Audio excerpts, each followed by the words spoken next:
England विपक्ष रे द्वितीय टेस्टर प्रथम दिन में कमाल करिसेंती युवा तारका यशस्वी जयसवाल। से पूरा गोटे दिन बैटिंग करने सह अपराजित शतकीय इनिंग्स खेलिछंती।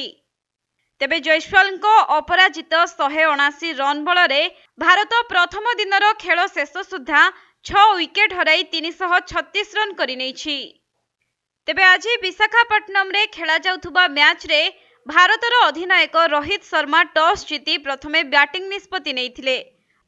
दलर दुई ओपनर रोहित शर्मा और यशस्वी बेस सतर्कतार सह इनिंग्स आरंभ करथिले, किंतु रोहित 41 बॉल रे मात्र 14 रन करी पैभिलियन फेरिथिले। परे 3 नंबर रे बैटिंग करबाकू आसीथिबा शुभमन गिल किछि आखि दृश्या शॉट खेलिथिले। एथि सहित यशस्वी सह मिसी द्वितीय विकेट पई 49 रन रो भागीदारी भी करथिले, किंतु ठीक लंच पूर्वरु जेम्स एंडरसन 34 रन करिथिबा गिल को आउट करी भारतीय को द्वितीय झटका देइथिले।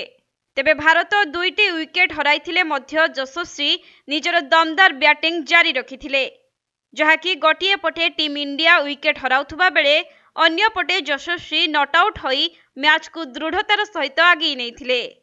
तेबे भारत आज प्रथम दिन में 93 ओभर बैटिंग करी 336 रन करिछि एवं शेष जाए 179 रन करी अपराजित थिबा यशस्वी 17टी चौका और 5टी छक्का मारिछंती।